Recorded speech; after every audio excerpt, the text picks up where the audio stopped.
Hey YouTube, this is Mr. Condom from MegaDuel009's channel. This is going to be Teching the Meta, episode 2 of the interesting format.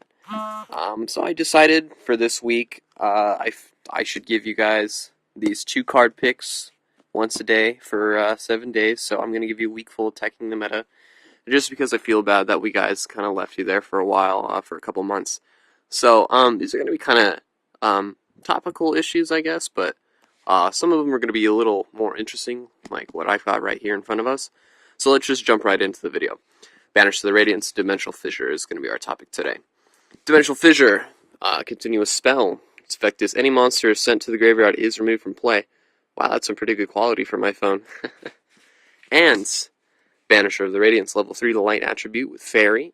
And its effect is, when this card is face up on the field, any card sent to the graveyard is removed from play instead. Stats are attack is 1600, defense is 0. Alright, so clearly, both not monsters. One is a magic, and one is a monster, obviously. Banisher the Radiance, 1600, gets beaten by Tengu, gets beaten by a lot of things right now, since we are in a heavy hitter format. This is going to fail to Rescue Rabbit as well, since Levier is very proficient kicking ass, I guess.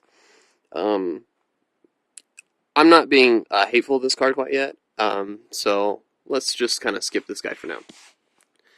Dimensional Fissure. Alright, so it's any monster sent to the graveyard, not any card, as opposed to Banisher of the Radiance. Is a continuous spell, so you just, there you go, have it right there. It eats up an MST, or if they're really desperate, they'll eat up the entire Heavy Storm.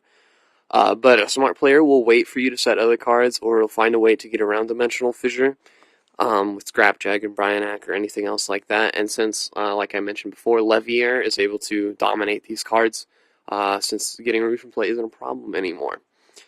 Dimensional Fissure, it's an alright card. I don't prefer it over Banisher so much yet.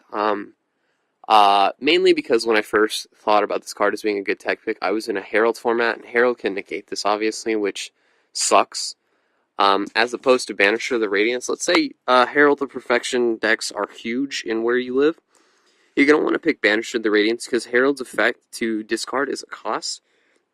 And if he can't send to the graveyard for his cost, then he can't activate his effect. So my favorite play was always to go, summon Banisher, do you have a response? No, they don't, so then you just hit Smashing Ground on that Herald and it goes away. Banisher has the ability to remove anything. It's magic traps, monsters, anything like that. It also makes it harder for effect failures to go off, max C, just stuff like that. It also makes it difficult for Lightsworns to play. It makes it difficult for any sort of deck that relies heavily on graveyard to work. But like I said, Tengu does get over it, and Tengu's in a lot of decks right now. Tour Guide, you go Tour Guide and Sandgan, stack for, what's his name? The 2500 Insta Beater. But you just stick with the 2000, smack over for 400, and then detach to get that 25. And then, this is also a good card because you're not eating up a spot for your monsters, since you might want to try and go for gain. And 1600 isn't really a force to be reckoned with.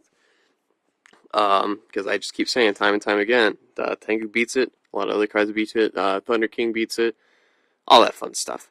Good things about Banisher is that it's a level 3, so you can go into Levier after removing a bunch of your own stuff. It's a light. So that feels for Blackluster Soldier as well, but you're not going to be using him too much, I guess. If you're playing some sort of weird remove from play variant of fairies, it works very well with Christia and all that other stuff, because it is also a fairy. Let's say you're playing like the return fairies, or that miraculous descent fairies with the trade-ins and all that silly stuff. This is a good anti-meta pick for you guys as well. So overall, we've got 2 cards that are designed to try and beat graveyard-reliant decks, because not a whole lot of people like getting raped from cards they've tried to kill already. Zombies was kind of like that as well. And that's all I've got today for you guys. We'll be back tomorrow, and we're going to be discussing Gores versus Tragodia. Alright, thanks YouTube, peace out.